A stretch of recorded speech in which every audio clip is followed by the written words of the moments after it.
tal? Muy buenas noches, 8:45, momento de las noticias. Mi nombre es Juan Carlos Sandoval y le presento nuestros titulares.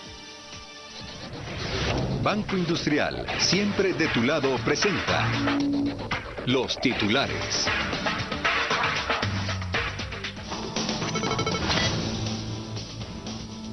Sala de mayor riesgo y extinción de dominio deja en firme embargo de 6 cuentas de Otto Fernando Pérez Molina.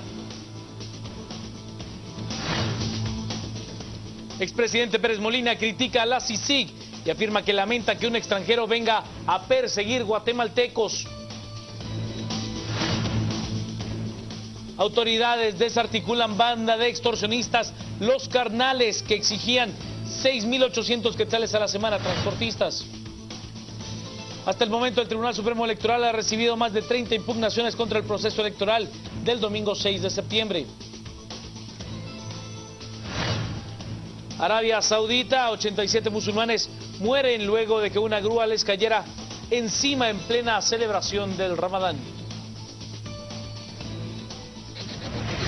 Banco Industrial, siempre de tu lado, presentó los titulares. Sigamos con las noticias más importantes de esta noche. De contarle que el presidente Otto Pérez Molina sufrió el embargo de 6 cuentas monetarias a su nombre, esto por un juzgado de extinción de dominio. Con el argumento que Otto Pérez Molina era un presidente y gozaba de inmunidad al momento de ser embargado, la defensa intentó, pero la sala de extinción de dominio decidió, con base a los argumentos del Ministerio Público, mantener congeladas las 6 cuentas bancarias. Según la Fiscalía, parte del dinero congelado es proveniente de lo perdido en el 2008 en el Congreso de la República, donde 82 millones de quetzales fueron desviados y parte de ello fue para la cuenta de Rosa Leal, esposa del hoy procesado, y otro monto proveniente del Fondo Nacional para la Paz. Entre las señales de alerta está que el señor Otto Fernando Pérez Molina fue diputado del Congreso de la República y secretario general del Partido Patriota, que recibió fondos en su cuenta personal con cheques de constructora Jumar S.A.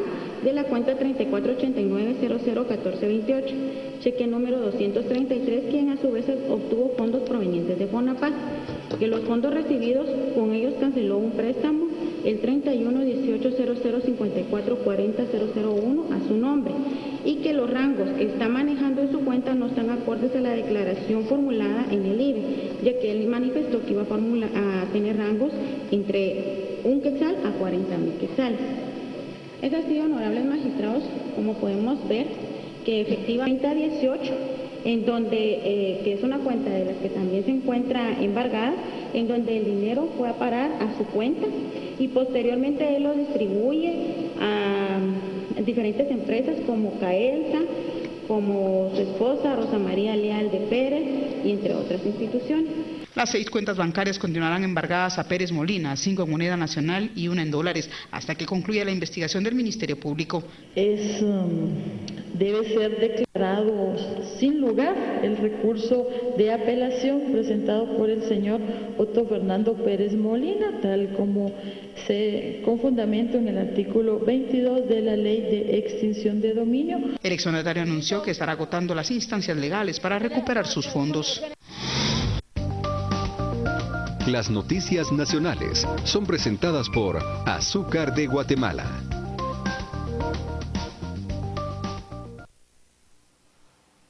El general de brigada Otto Fernando Pérez Molina anunció que verá la forma en la cual solventar su situación económica ante el embargo sufrido. Según Pérez Molina, pues debe pagar a los abogados que lo defienden y también su casa. El dinero que está depositado es dinero proveniente del salario que obtuve durante estos últimos 3 años, 9 meses como presidente de la República. El resto ya lo explicó él, es un préstamo que yo obtuve de 3,5 millones, con lo que se ha ido pagando, porque eso es más o menos de año y medio, se deben ahorita 3,100,000 quetzales aproximadamente, y las otras son cuentas que estaban desde antes de que yo tomara posesión como presidente de la República y que no tuvieron prácticamente movimiento durante estos casi 4 años. Eso es totalmente comprobable en el Ministerio Público, lo puede comprobar, la Superintendencia de Bancos y la IBE lo puede comprobar inmediatamente y rastrear todo el dinero de dónde viene. Lo que sí le quiero decir es que yo tengo que hacer pagos. tengo que pagar ese préstamo, tengo que pagar a abogados. Los abogados, por supuesto que me están asistiendo en este y en el otro caso que se está levantando, tengo que pagar esos gastos, tengo que pagar los gastos, obviamente, de la casa. Y el expresidente de la República también arremetió en contra de la Comisión Internacional contra la Impunidad en Guatemala.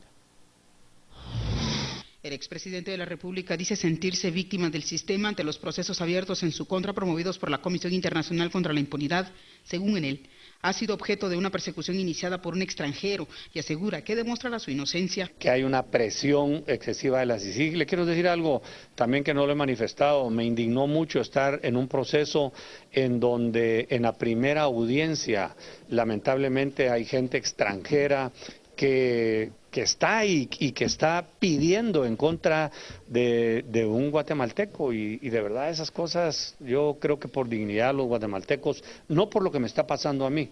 Yo estoy dispuesto, como les dije a ustedes, a afrontar la cara, a no esconderme, a no huir. Lo he demostrado, voy a seguir a pesar de estas cosas que son tan duras y tan difíciles, pero es indignante realmente que haya personal que no es guatemalteco y que esté pidiendo cosas en contra de un guatemalteco. Hoy me toca a mí, pero cualquier otro día le va a tocar a cualquier otro guatemalteco y de verdad me dio muchísima cólera ver a un extranjero que no fue ni nacido aquí, que no ha vivido en Guatemala y que venga a pedir en cosas en contra de un guatemalteco.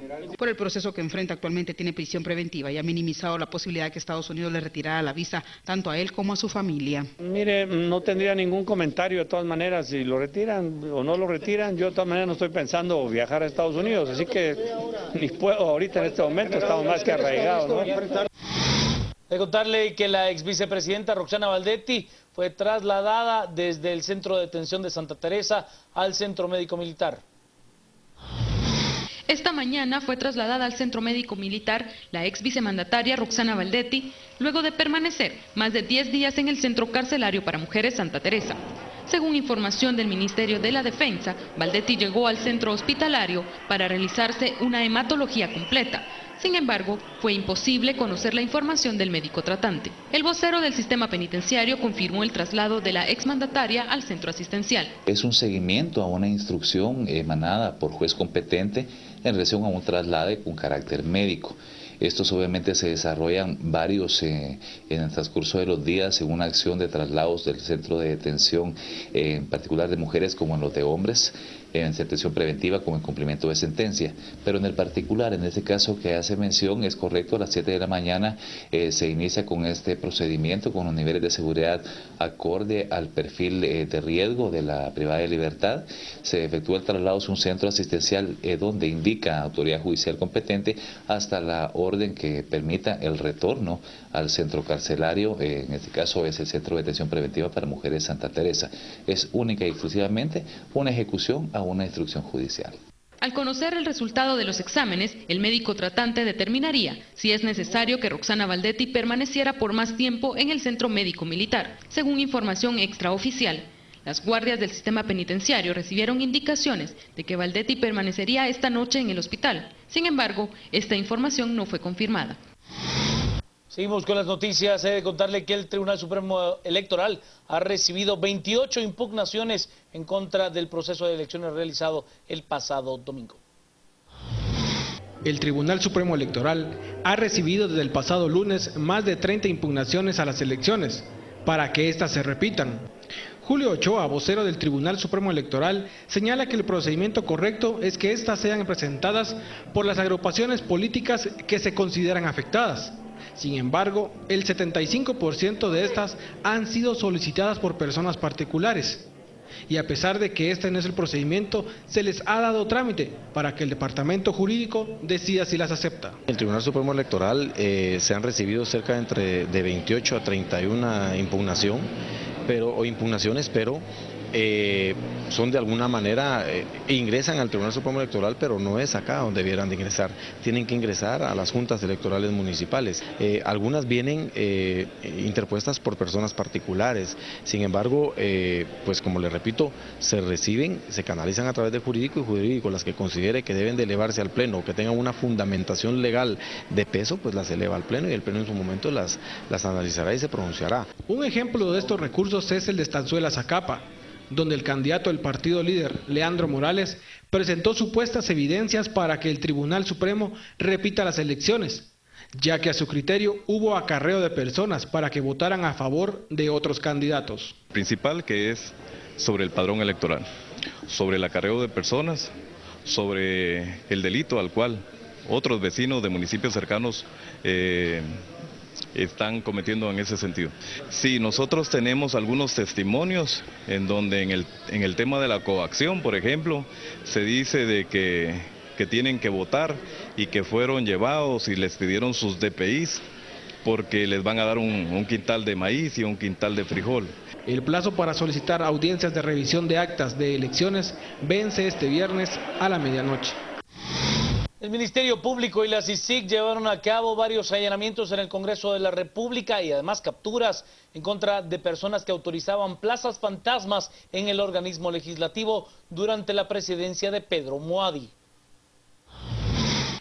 El Ministerio Público y la Comisión Internacional contra la Impunidad en Guatemala coordinaron la aprehensión de 3 personas que laboran en el Congreso de la República, derivado de la investigación que se realiza en el caso de plazas fantasmas, en las que se supone está involucrado el diputado Pedro Muadi. Las investigaciones revelan que además de las plazas de los guardias parlamentarios, conocida al inicio del proceso, existieron otro tipo de contrataciones. Se coordinó la aprehensión de 3 personas. Se trata de Ronnie David Ruano López, sindicado por el delito de asociación ilícita, Ana Lucía Reyes Bolaños por el delito de asociación ilícita y Héctor Augusto Reyes Gómez por el delito de lavado de dinero u otros activos. De acuerdo a cómo han avanzado las investigaciones en el caso de la venta de plazas en el Congreso de la República, la Fiscalía ha logrado determinar que estas personas tuvieron cierta participación en la negociación de esas plazas. Los detenidos suscribieron una serie de contratos laborales en diferentes plazas a solicitud y con asignación del diputado Muadi, así como la apertura de cuentas en un banco del sistema donde figuraba la señora Claudia María Bolaños Morales, ya ligada a proceso por los delitos de asociación ilícita y peculado por sustracción. En el caso de Ronnie David Ruano Gil, de acuerdo con las pesquisas, intervino para que estas personas firmaran contratos laborales en el Congreso y asimismo contactó a familiares, así como personas conocidas, para que llegaran a laborar a ese organismo de Estado. En el caso de Ana Lucía Reyes Bolaños, de acuerdo con las investigaciones, ella realizó acciones consistentes, por ejemplo, en simular la asistencia a labores de las supuestas personas contratadas. Por ejemplo, ella se encargaba de realizar el marcaje de la asistencia diaria de algunas de estas personas. Mediante las pesquisas se pudo establecer que en los estados de cuenta de las personas que recibieron fondos por concepto de pago del planilla del Congreso, los mismos fueron retirados a través de cheque por la señora Bolaños Morales y posteriormente endosados para depositar a una cuenta del mismo banco, a nombre de la empresa Productos y Servicios y Equipos S.A., entidad donde figuran como socios Muadi y Bolaños. ¿Sabe usted? En un operativo, agentes de la Policía Nacional Civil y del Ministerio Público lograron la desarticulación de una banda de extorsionistas conocida como Los Carnales. El Ministerio Público, en coordinación con la Policía Nacional Civil, desarticuló la estructura criminal Los Carnales, dedicada a extorsionar a transportistas que prestan su servicio de las Verapaces a la ciudad capital. La investigación del caso duró 2 años e inició cuando uno de los pilotos denunció ante las autoridades que los pandilleros le estaban pasando teléfonos para extorsionarlo. El operativo consiguió la captura de 11 personas. Y dentro de las diligencias de investigación con las que cuenta el Ministerio Público son los vouchers proporcionados por las víctimas, en los cuales se establecen los montos de dinero que eran pagados a este grupo de personas. Y como les mencioné, cada martes se realizaban estos pagos y el líder de la organización criminal les indicaba el nombre de la persona, la entidad bancaria a la cual debería hacerse este depósito. Los operativos se realizaron en Rabinal, Baja Verapaz, Antigua Guatemala, Zacatepeques, Escuintla, Misco y Zona 18, Departamento de Guatemala. Dentro de los delitos por los cuales el Ministerio Público inició su investigación es por los delitos de obstrucción extorsiva de tránsito y el delito de asociación ilícita.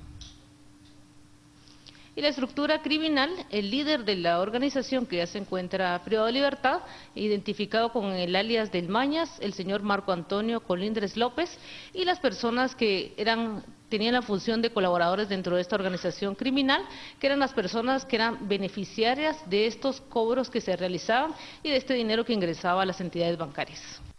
Usted, la jefa del Ministerio Público, anunció que en menos de 90 días se estará instalando una subsede de la CICIG en el departamento de Quetzaltenango. La fiscal general del Ministerio Público, Telma Aldana, acompañada de Felipe Baquiash, presidente de la Corte Suprema de Justicia, llegaron a la ciudad de Quetzaltenango, con el objetivo de inaugurar un juzgado de turno que funcionará a las 24 horas. Representantes del movimiento Voz también se hicieron presentes y felicitaron el trabajo que está realizando Telma Aldana. Asimismo, durante la conferencia de prensa, la licenciada Aldana indicó que aproximadamente en 3 meses habrá una sede de la CICIG en Quetzaltenango. Hace aproximadamente 2 meses conversamos con el señor comisionado Iván Velázquez en relación a la necesidad de instalar una agencia del Ministerio Público, de la Fiscalía Especial contra la Impunidad y una delegación de CICIG en Quetzaltenango.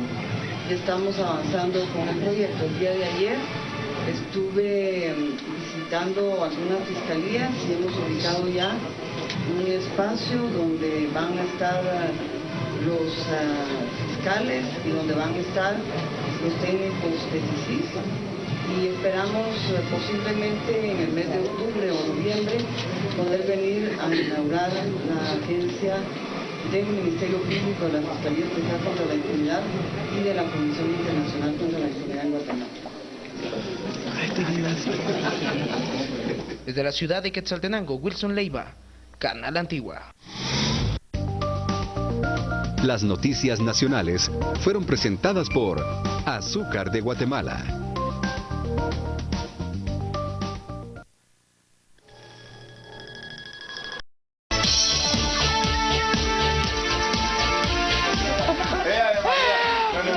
Noches de viernes para todos ustedes. Gracias por acompañarnos. Este es su programa de todos los viernes a las 8:45 junto con Pedro Trujillo. Hoy Carmen Ortiz y Cristian Castillo vamos a conversar sobre las notas de mayor interés que ocurrieron a lo largo de la semana. Hoy es 11 de septiembre, es el 14 aniversario de los ataques terroristas hacia Estados Unidos. Vamos a ver qué pasó esta semana y vimos cómo el expresidente Otto Pérez Molina pasó de la prisión provisional a una prisión preventiva, pero además se descubrieron a través de noticias periodísticas hechos relevantes relacionados con su vida, por ejemplo, el embargo de cuentas que alcanzan 5.3 millones de quetzales. En una entrevista exclusiva que concedió a la cadena CNN, Otto Pérez Molina explicó cuál es su perspectiva del caso, de su salida y de la acusación que hoy enfrenta. Vamos a escuchar ese primer tema a través del cual responsabilizó a Estados Unidos de toda la debacle de su gobierno. No es únicamente lo que se vio en la audiencia, hay una serie de intereses de otro tipo, yo diría hasta intereses geoestratégicos, no solo en Guatemala, sino que se extienden a Honduras, se extienden a El Salvador, así que es una cuestión que hay que de verdad verla en la profundidad y con todo en la visión completa y no únicamente con un foco muy centralizado en donde solo se mira un punto. Geoestratégico, ¿está Estados Unidos detrás de parte de esto, lo que me está diciendo? Sí, definitivamente, mire, el marcado interés de Estados Unidos para que la CICIG estuviera presente aquí en Guatemala está a la vista, pues eso no es por gusto. Ya lo escuchó usted, son intereses geoestratégicos que se mueven tanto en Guatemala como El Salvador y Honduras, pero además responsabiliza a Estados Unidos y señala el interés que tuvo ese país del norte para obligarlo y orillarlo a aceptar y prolongar el mandato de CICIG. ¿Sabe qué sucedió apenas 2 días después de que esta entrevista salió al aire? Estados Unidos trascendió a través de las noticias locales que Estados Unidos ha retirado la visa a toda la familia de Otto Pérez Molina. No pueden más viajar hacia Estados Unidos. ¿Qué piensan mis compañeros sobre esa denuncia de Otto Pérez Molina, sobre esa acusación que hace? Estuvo a punto de declarar non grato a Todd Robinson, confesó a Fernando del Rincón. ¿Y qué piensan de las consecuencias o qué piensan de lo que sucedió 2 días después? El retiro de su visa a él, a sus hijos, a su esposa, pero también a sus nietos, según ha trascendido. Una relación tensa entre Estados Unidos y Guatemala desde el inicio de este gobierno. Debemos recordar cuando el presidente plantea la despenalización de las drogas y eso lo pone, digamos, en una posición de confrontación abierta con Estados Unidos, quien envió a las más altas autoridades norteamericanas a este país a tratar de convencer al presidente de que no era la mejor forma de abordar el tema. Igualmente, a pesar de los intentos de hacer un esfuerzo de lobby en Estados Unidos, de tener un embajador aceptado en Estados Unidos, más la inversión en el hijo de este lobista, de este embajador para que fuera lobista en el Congreso norteamericano, a pesar de todo eso, queda muy en claro que la tensión entre Estados Unidos y el gobierno de Otto Pérez Molina se dio desde el inicio de su gobierno. Perdón, pero ¿no se señaló a Todd Robinson como la persona que sostuvo a Pérez Molina después de la crisis de abril? ¿Recuerdan ustedes cuando incluso a través de las manifestaciones se señala a la Embajada de Estados Unidos como el poder que ha sostenido y le ha dado estabilidad a Otto Pérez Molina? Yo no creo que ha sido tanto a Pérez Molina en términos generales. Yo creo que el soporte que se daba era a la institucionalidad, a la vía constitucional para encontrar una salida a la crisis. Obviamente es evidente, y Pedro lo dirá también más adelante, intereses geoestratégicos existen y los existe de parte de Estados Unidos como los que existen en la Unión Europea, en China, etcétera. En todo caso, lo que el presidente no hace es decir exactamente qué tipo de intereses geoestratégicos son que estarían confabulando, porque esa es la idea que él trata de generar, que se confabula y él se pinta como una víctima en su contra. ¿Por qué en este momento? ¿Qué interés, qué propósitos tendría Estados Unidos de sacarlo a él de su mandato antes de concluir su mandato? El momento, es decir, hasta el final. Yo lo que veo acá es que eso no está claro. Él no puede hacer esa afirmación simplemente porque más adelante también en el video dice que leyó un artículo. Entonces, como leyó un artículo, él vio que todos los pasos se están cumpliendo. Aquí hay elementos, evidentemente, que ligan a Otto Pérez con el caso de la línea. Y son tan evidentes si uno se pone a pensar también en pegar varias piezas del rompecabezas. Primero, lo hemos mencionado en otras ocasiones, él desde un estudio de Wola que se realizó hace unos años se hablaba de que estaba vinculado al sindicato, una banda criminal dedicada al contrabando y a la defraudación tributaria. Luego quiero nada más recordar también el caso de la intervención en aduanas y el trabajo que hizo el señor Alan Marroquín hace pocas semanas. La Procuraduría General de la Nación pidió declarar la nulidad del contrato con transportes de contenedores de Barcelona por ser un contrato lesivo a los intereses del Estado. Esa es otra pieza, es decir, uno ve, bueno, ¿por qué fue que se hizo esa intervención en aduanas? Y un tercer tema que ha quedado un poco engavetado, por ahí arrinconado, es el tema del corredor interoceánico, sobre el cual ya no se volvió a decir nada. Ustedes se recordarán que este corredor fue declarado de interés nacional por el presidente Otto Pérez Molina. Era un gran puente terrestre que iba a prácticamente atravesar de mar a mar y que iba a beneficiar a algunos departamentos justamente en ese trayecto, que iba a movilizar alrededor de 700,000 contenedores anuales y que él estuvo promoviendo de una manera bastante intensa. Era un proyecto que iba a ser gerenciado por exmilitares y que también tiene que ver con ese tema de los transportes, de los contenedores, de las cargas, del comercio.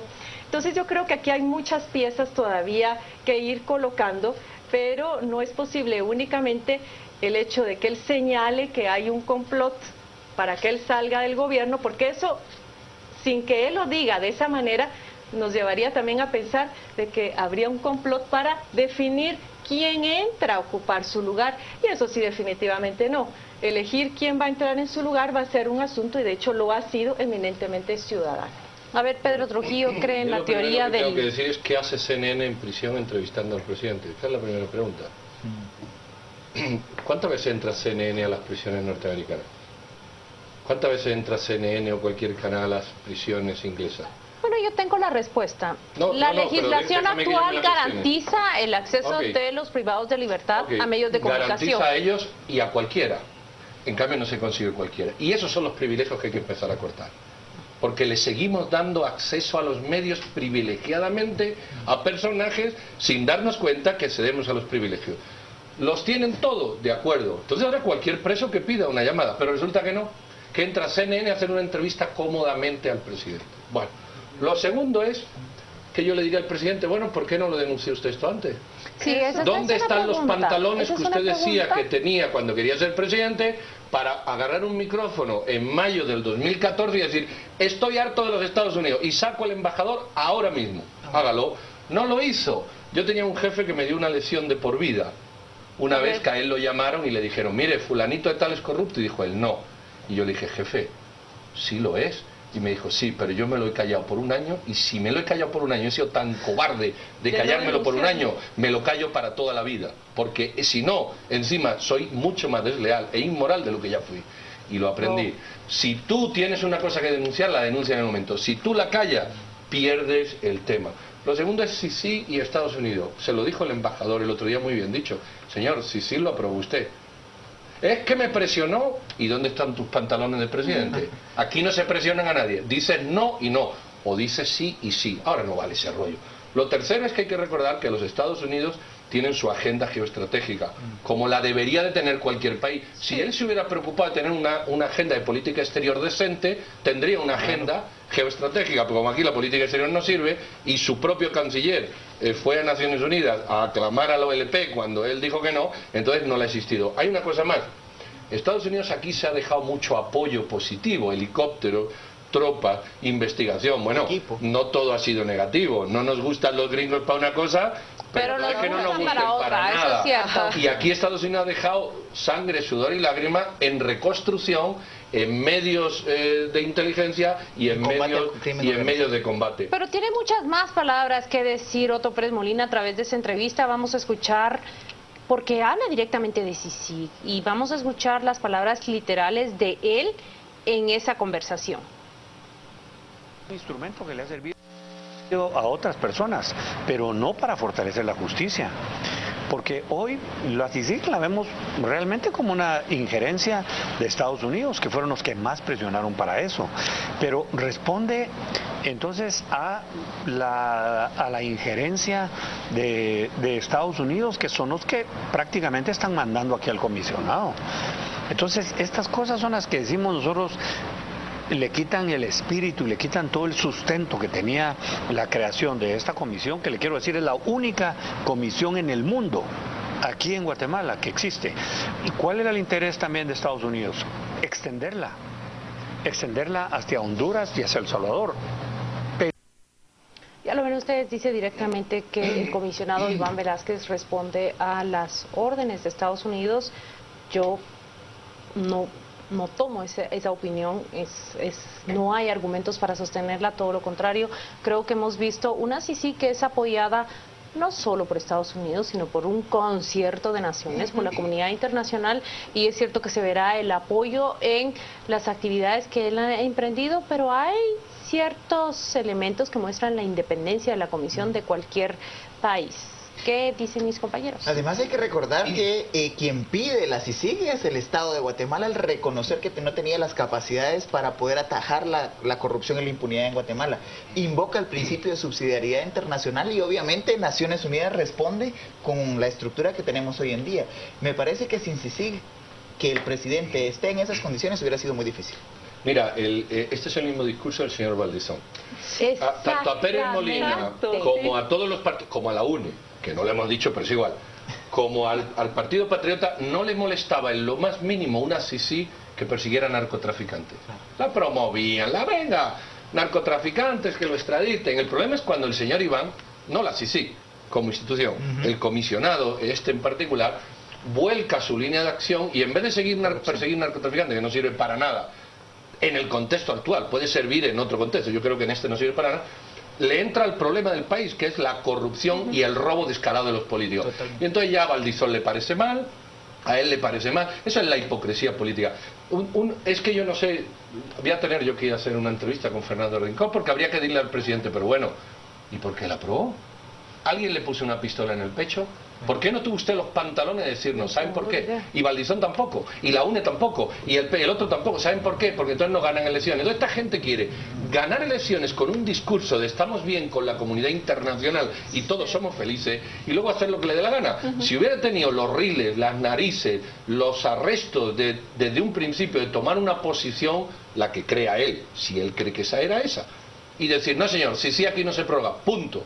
Pero no lo hizo. Entonces ahora se queja. Mira, eso es la justificación. Boabdil lo hizo, ¿no? Boabdil cuando perdió el reino de Granada y se volvió llorando, su madre le dijo, no llores como mujer, lo que no supiste defender como hombre. Bueno, si eso ya pasó. Vamos a ver. En 1200 o en voy a hablar, no vamos a mostrar el último video, pero voy a hablar muy brevemente de otros puntos que había señalado y que me parecían interesantes. ¿Escucharon todos cómo el expresidente dice claramente que ha quedado comprobado a través de todas las conversaciones telefónicas que había una línea y una organización criminal drenando los impuestos directamente desde aduanas?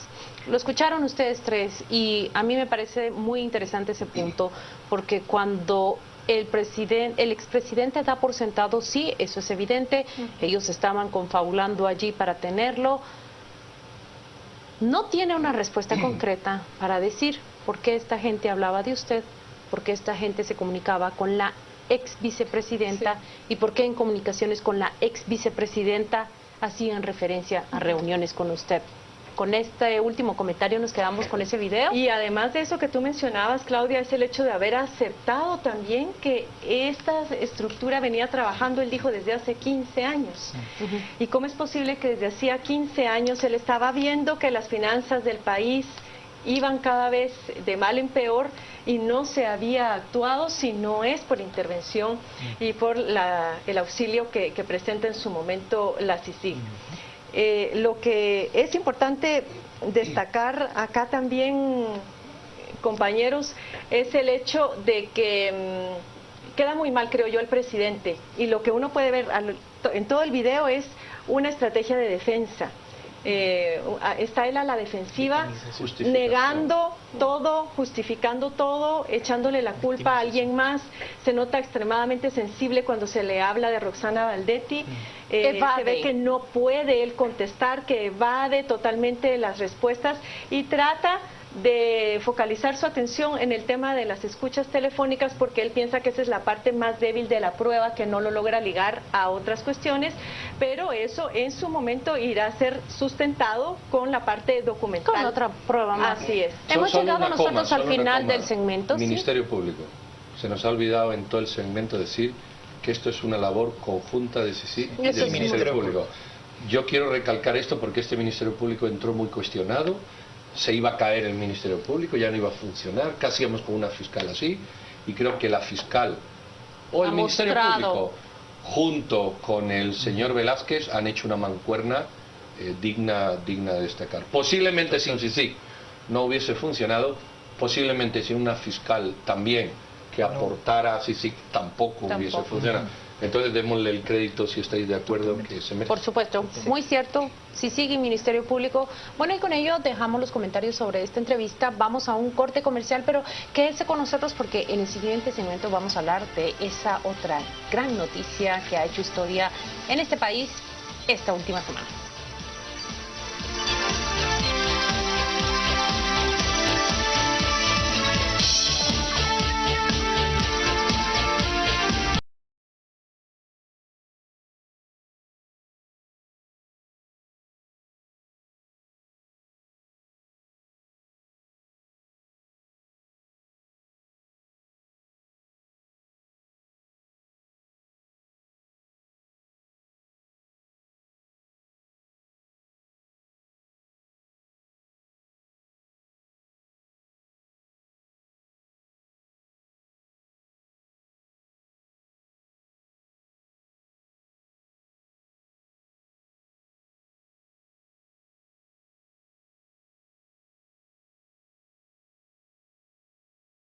Es patrocinado por Excel Automotriz, cero preocupaciones.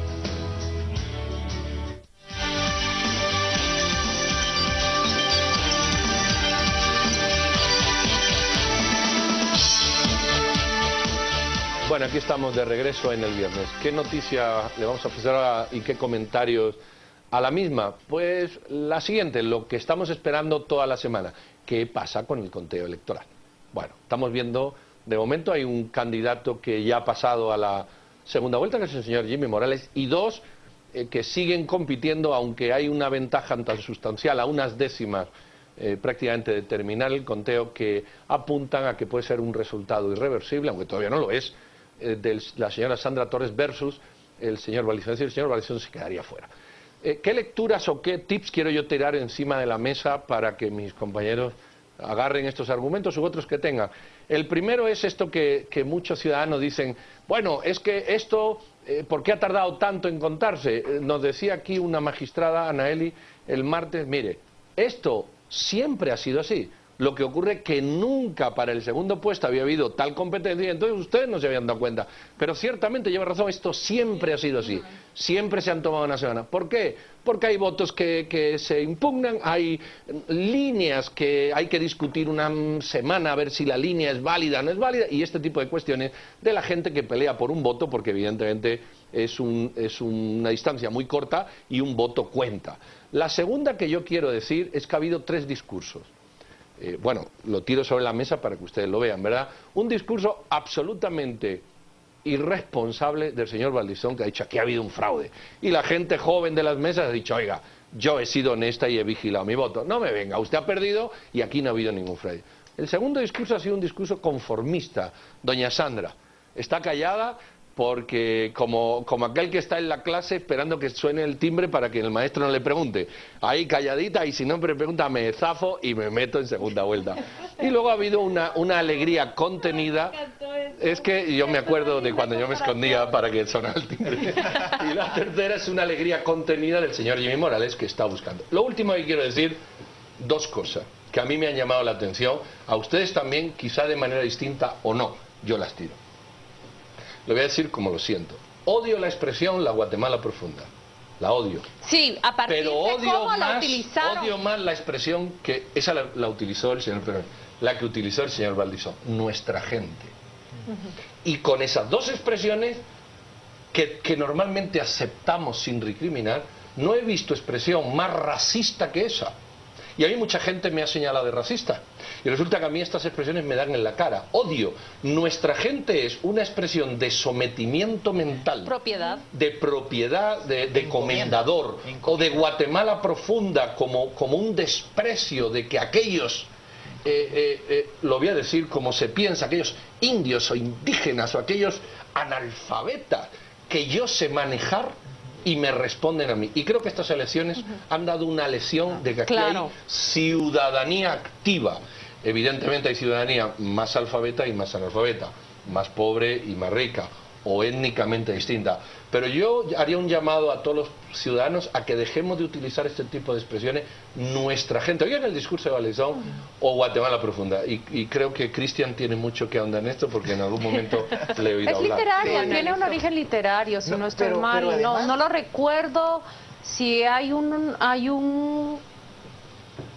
Voy a verificar bien mis libros, porque creo que la Guatemala profunda políticamente fue utilizada mal, pero literariamente tiene otro sentido, y creo que no voy a mencionar el escritor en quien estoy pensando, pero creo que fue quien la acuñó. No es para nada, no tiene ninguna carga política, todo lo contrario, es muy literaria, pero voy a hacer mi averiguación y prometo tener la respuesta en esta mesa para el próximo viernes. Yo he rechazado académicamente el concepto de Guatemala profunda, porque lo que Otto Pérez Molina hizo al desnaturalizar el concepto fue decir la Guatemala profunda es la de los acarreados. O sea, eso fue lo que quiso decir. No se estaba refiriendo, nuestra gente. No se estaba refiriendo a la gente que vive en las áreas más alejadas de la Guatemala, capital, y que le dan ese rostro rural a nuestro país. No, se estaba refiriendo a esa gente, diciéndole además a esa gente que ustedes por un voto, por una bolsa de comida, por una playera, por una lámina, ustedes hacen lo que yo quiera. Yo desde que escuché el concepto en boca de Otto Pérez Molina, rechacé académicamente ese concepto. Es que no sé si fue José Martí quien acuñó la frase. Bueno, todos mis maestros de literatura deben de estar muy molestos conmigo, que no lo recuerdo, pero... Sobre todo pensando por qué te aprobarían si no te acuerdas. Pero lo dejo claro, que mi tesis estuvo bien hecha y fue mía. Yo quisiera de pronto debatir sobre, creo que hay una ansiedad innecesaria en el debate político en el país a partir de esa diferencia entre la UNE y Líder. Y lo explico en los siguientes términos. Estadísticamente ya es irrelevante, es decir, para segundo lugar, para pasar al balotaje, con un voto se hace la diferencia y se ha movido esa diferencia entre 1.000 al inicio hasta 6.000 votos de diferencia. Entonces, estadísticamente ya es un debate que no tiene, digamos, mayor asidero, porque en lugar de reducirse se ha ido alejando y con un voto de diferencia pasa el que tiene que pasar. Claro. El otro elemento... Pero hay otra clave para analizar eso, pero continúen. En esa misma línea de pensamiento me parece además que nos estamos haciendo imágenes en la cabeza, y el que más estuvo imaginando cosas fue Manuel Valdizón al hablar lo del el famoso fraude, ¿no? Porque las denuncias y las impugnaciones en mesas no han sido relevantes como para decir hay una sospecha de fraude y hay que repetir las elecciones, porque la ley es contundente cuando habla que una reelección se repite cuando un tercio de los votos están en cualquiera de sus... Pero habla solamente a nivel municipal, y el Tribunal Supremo Electoral... Y solo déjeme agregarle más salsa a los tacos, dicen. Si un partido tenía cobertura total en las 19.582 mesas para el conteo de votos, ¿por qué no denunció? Fue Líder. Porque pensaba... Líder tuvo vigilancia en cada una de las mesas. Entonces, no puede llegar ahora y decir, ocurrió esto, porque en su momento no se impugnaron. Las que están impugnadas son las que está evacuando el Tribunal Supremo Electoral. Ahora, quiero referirme a esa diferencia de votos. Sea 1.000, sean 5.000, sean 6.000, creo que el tribunal debe verlo como una alerta, porque no está preparado para competencias tan reñidas, y debe afinar mucho sus mecanismos para que en el futuro esa incertidumbre que puede provocar una carrera tan pegada provoque este tipo de reacciones que el señor Manuel Valdizón ha tenido a lo largo de la semana. Ya no nos fijemos en esta elección, fijémonos en futuras, cuando las competencias entre el candidato A y B concluyan con una diferencia de 100 votos, de 50 votos. ¿Qué tipo de tribunal, qué tipo de mecanismos, qué tipo de protocolos vamos a desarrollar? Pero eso pasó en la Florida, garantizar? Precisamente. Y lo que se toma, bueno, y mucho, y lo que se toma yo creo que el Tribunal Supremo Electoral lo está haciendo bien. Lo está haciendo muy bien, pero hay una necesidad. Pero mira, además de eso, hay una necesidad. Precisamente por lo que pasó en Florida y por lo que pasó en México, es que nuestro tribunal debe desarrollar los mecanismos para prepararse a una carretera también. Es de estos aprendizajes, de estas experiencias que se va desarrollando otro tipo de procedimientos que a futuro podrían aplicarse. Pero miren, volviendo al tema de lo de fraude y comparando con el segmento anterior de Otto Pérez Molina, lo que hablábamos de sus mecanismos de defensa y lo de la victimización y lo del complot, estamos viendo la misma reacción en Manuel Valdizón, que es incapaz de reconocer una derrota, incapaz de reconocer que falló, que no hizo una buena lectura de los hechos, que posiblemente no escuchó a sus asesores, y si sí los escuchó, igual que mal los asesores. La información que tenemos es que no. Si vemos ahora en el otro audio que está circulando a partir de esta tarde, él además también acusa, como lo hace Pérez Molina a Estados Unidos, dice, es que el animal al que tuvimos que enfrentar era muy grande. Lo dice de manera sutil, ¿verdad? El animal que tuvimos que enfrentar era muy grande, y da a entender como que él no era el candidato de ese animal como si Estados grande. Unidos nos hubiera dicho en todo caso, así es. Entonces, eso me parece a mí que es deleznable. Ahora, sería muy imprudente por parte del tribunal oficializar un resultado sin haber cumplido con los todas las procedimientos impugnaciones. y sobre todo con este margen tan pequeño de acción. Yo sí creo que ahí tenemos que ser muy serios y muy cautos. A mí me ha sorprendido mucho ver a muchas de las personas que en un inicio criticaban al tribunal y decían que el tribunal era vendido por no haber cancelado al líder por la campaña anticipada y por superar el techo de campaña, y hoy están haciendo eco de las palabras de Manuel Valdizón. Ahí hay una total incoherencia y creo que tenemos que ser serios también. Yo quiero emitir esta comparación que hace Carmen entre Manuel Valdizón y Otto Pérez Molina. Lo hicieron los analistas acá anoche con Cristian Castillo y Quique Godoy, y creo que son las elecciones de las redes sociales. O sea, la comunicación alternativa jugó un rol determinante en estas elecciones, y me quiero referir a algo más simpático que estratégico. ¿Recuerdan ustedes aquel meme en el cual Manuel Valdizón y Otto Pérez Molina pasan a formar un mismo rostro, un Photoshop muy bien hecho, como que era una comparación? Y yo creo que una manera de interpretar todo lo que ha ocurrido, tanto al señor Manuel Valdizón como al señor Otto Pérez Molina, tienen explicación en esa imagen tan sencilla. Bueno, pero porque eso es una uno imagen y otro derivada de presupuestos que aprobaron juntos, sí, derivada de las alianzas que hicieron juntos, jueces que nombraron juntos, pactos que hicieron juntos, bueno, pues entonces están pagando. Defensa que abordan ahora juntos, ataques que emprenden ahora juntos. Pues entonces creo que es un punto de partida apenas para empezar a entender qué fue lo que le sucedió al líder, cómo fue que en la imagen de los guatemaltecos líder fue sinónimo de oficialismo. Es así. Nosotros debemos de ir ahora a una pausa, pero queda un segmento para conversar. Acompáñanos después del corte comercial.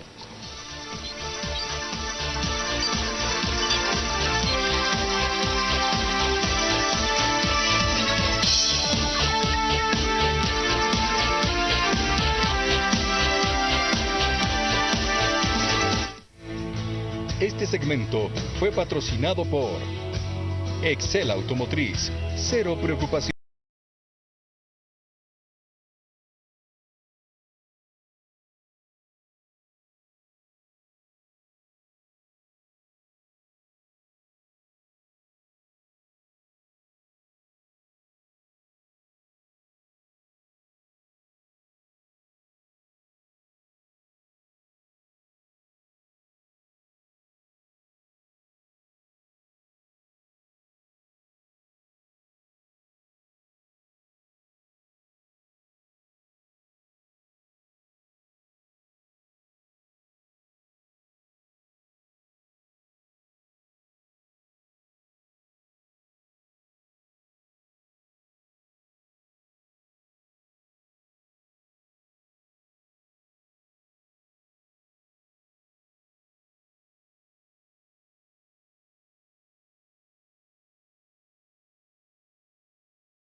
En notas debatidas en 60 segundos, obviamente una de las que más llama la atención este día es que el juzgado niega la apelación al presidente de la República para poder evitar el embargo de cuentas bancarias del presidente de la del expresidente Otto Pérez Molina.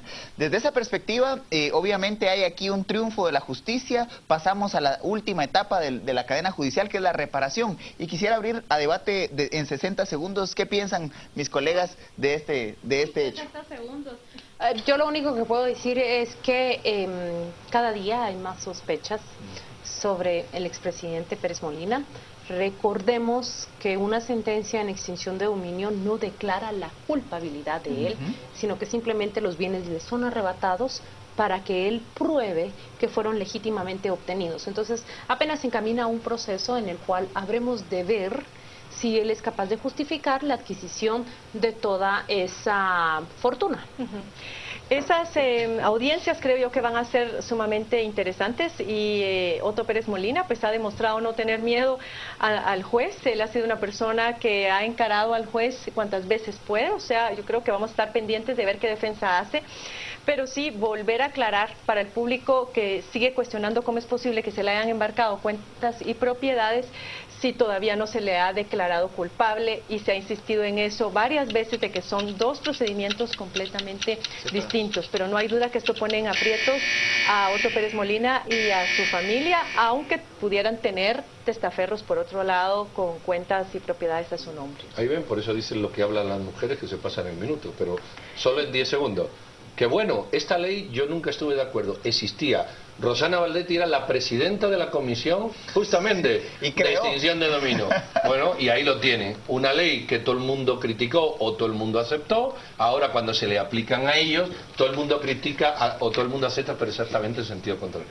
Bueno, para el debate. Y en casa recordarán a ese ministro de Cultura que enfrentó una interpelación de más de un año y que terminó sin absolutamente ninguna incidencia. No se pidió el voto de desconfianza en el Congreso de la República, continuó siendo ministro algunos días después y se fue a su casa tranquilo y sin ninguna pena. El día de hoy es ligado a proceso el exministro Carlos Batzin por un tema de anomalía en la ejecución de 16 millones de quetzales en la cartera de Cultura y Deportes. Por fin se sigue haciendo justicia en contra de uno de los gobiernos que queda expuesto como uno de los más corruptos. ¿Qué piensan mis estimados colegas respecto de esta justicia trazada? Yo le doy la palabra a Pedro, porque él fue. Nunca mejor dicho, porque esto es de aquellas pelotas que compraron, ¿no? No, era lo de los juegos mecánicos, ¿te recuerdas? Ah, sí, aquellos que tenían para que la viceministra fuera con sus ferias y festejar. Bueno, da igual, yo creo que el resumen lo ha hecho Cristian muy bien. Funcionario político que cambia un centavo de lugar, pero sobre todo que se roba un centavo, tiene que ir a prisión, pero con el triple de prisión que cualquier ladrón normal. El día que eso funcione, tendremos políticos más probos y tendremos una administración pública más decente. Así que me parece perfecto que estas cosas ocurran. Bueno, yo más que agregar, solo que no hay duda que las cuestiones de transparencia y del buen ejercicio de gobierno no pasan por un asunto de sexo ni de etnia, sino que aquí humanos todos, y mientras no tengamos un buen marco legal y un buen sistema de justicia, este tipo de casos se va a seguir presentando, no importa quién ocupe la silla ministerial o presidencial, etcétera. Vamos ahora rápidamente a ese segmento que escuchamos tanto, que nos preguntan quién es nuestro ganador, quién es nuestro perdedor, y la gente siempre está muy curiosa. Voten a través de las redes sociales para ver a quienes tenemos que proponerles en este viernes 11 de septiembre.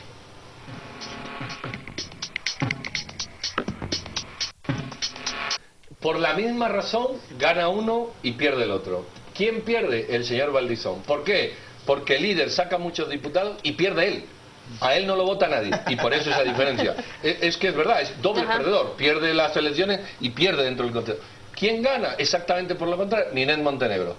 Ninette Montenegro es muy votada, o el partido como diputado, saca muchos diputados, y en cambio es muy poco, casi nada votado en los presidenciables. Ahí tiene el señor Valdizón la explicación esa que a él no le cuadra. Y entonces yo pongo al señor Valdizón como perdedor doble y a la señora Montenegro como ganadora doble. Vamos a ver, Cristian Castillo, ¿a quiénes trae para votar hoy? Yo les propongo como ganador al Ministerio Público. Esta semana que está, digamos, terminando, logra que Otto Pérez Molina sea vinculado a proceso. En algún momento se dudó de la tesis y de la hipótesis que planteaba el Ministerio Público, pero finalmente logra convencer al juez y ligar a proceso a Otto Pérez Molina. Y de perdedores tengo a los hermanos Barquín, a quienes les va a tocar en algún momento enfrentar causa y enfrentar proceso, porque se les levanta el derecho de antejuicio y eso obviamente los deja vulnerables en un momento político en el que ha cambiado la correlación de fuerzas. Como bien lo decía Pedro, el partido líder en este momento muy debilitado como para proteger a estos dos actores. Vamos a escuchar los candidatos de Bueno, Carmen. los míos son como ganador el alcalde electo de Ipala Chiquimula, el señor Teres Quiebres, quien a pesar de ser, hay algunas investigaciones de que podría estar ligado a casos de narcotráfico, de lavado de dinero y de tener algunos negocios opacos con el gobierno como contratista, pues logró ser electo, se hizo de la alcaldía con alrededor del 78% de los votos. Y como perdedor, a la licenciada Marta Sierra de Stalin, a quien si bien el juez pesquisidor recomendó no retirarle la inmunidad, finalmente la Corte Suprema de Justicia dice que hay suficientes pruebas como para retirársela y pues gana la opinión de la Corte Suprema. La señora Stalin estará siendo investigada próximamente. Un juez que, por cierto, resultó ser hermano de un diputado que también enfrenta antejuicio de parte del Ministerio Público. Y sí, voy a cambiar mi ganador. No muestran a quien yo había propuesto. Me he dado cuenta que, francamente, el ganador ha sido el ciudadano guatemalteco que fue a votar. Todo ese proceso que ejercimos el domingo, todo el proceso que vivimos a partir de abril, haber celebrado elecciones de una manera,